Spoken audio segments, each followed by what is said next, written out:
దొంగలు ఇండ్లలో విలువైన వస్తువులు డబ్బులు ఎత్తుకెళ్లడం మనం చూస్తుంటాం. కానీ ఇక్కడ ఏకంగా బస్సుని దొంగిలించిన ఘటన నందికొట్కూరులో హాట్ టాపిక్ గా మారింది.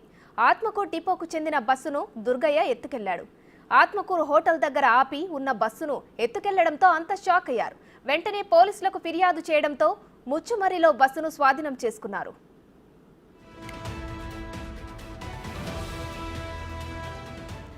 నిందితుడిని అదుపులోకి తీసుకొని దర్యాప్తు చేస్తున్నారు. కృష్ణాపురం గ్రామానికి చెందిన దర్గయ్య ముచ్చుమరి గ్రామానికి వెళ్లేందుకు ఛార్జీకి డబ్బులు లేకపోవడంతో బస్సును ఎత్తుకెళ్లాడు. ఆ వ్యక్తికి మతిస్థిమితం సరిగ్గా లేదని పోలీసులు తెలిపారు.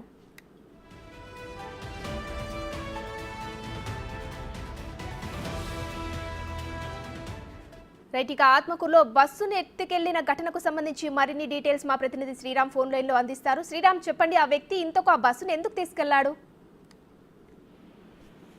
నంద్యాల జిల్లా ఆత్మకూరు పట్టణంలో వింత ఘటన చోటు చేసుకుంది. అయితే నంద్యాల సంబంధించినటువంటి జిల్లా కేంద్రము ఆత్మకూరు మండలానికి చెందినటువంటి కృష్ణాపురం గ్రామానికి చెందినటువంటి దర్గయ్య ఆత్మకూరులో తమ భార్య ఊరికి వెళ్తున్నటువంటి క్రమంలో ఛార్జీకి అమౌంట్ లేకపోవడంతో అక్కడ స్థానికంగా ఉండేటటువంటి బస్సు ఏదైతే ఉందో ఆ బస్సు డ్రైవరు కండక్టర్ అక్కడే స్థానికంగా ఉండేటటువంటి హోటల్లో టిఫిన్ చేయడానికి వెళ్తున్నటువంటి క్రమంలో చూడడం జరిగింది. చూసిన తర్వాత ఆ బస్సుని తమ భార్య సంబంధించినటువంటి ఊరు ముచ్చుమర్రి అనేటటువంటి గ్రామం ఏదైతే ఉందో ముచ్చుమర్రి సంబంధించినటువంటి గ్రామానికి తీసుకెళ్లడం జరిగింది. తీసుకెళ్లినటువంటి క్రమంలో అక్కడే స్థానికంగా ఉండే పోలీస్ స్టేషన్ పరిసర ప్రాంతాల్లో బస్సును వదిలేసి తమ భార్య ఇంటికి వెళ్లడం జరిగింది.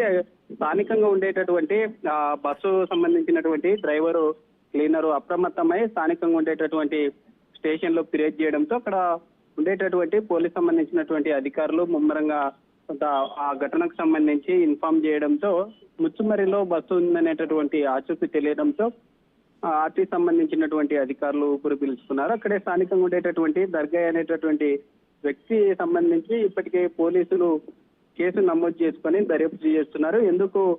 ఎందుకు బస్సు తీసుకెళ్లాల్సినటువంటి పరిస్థితి ఎందుకు వచ్చింది అనేటటువంటి కోణంలో కూడా పూర్తిగా విచారిస్తూ ఉన్నారు. అయితే గతంలో కూడా ఇలాంటి ఘటనలు జరగడం జరిగింది. మతస్థిమితం లేక ఇలాంటి వాటికి పాల్పడ్డారనేటటువంటి కోణంలో కూడా తమ బంధువులు చెప్తున్నటువంటి.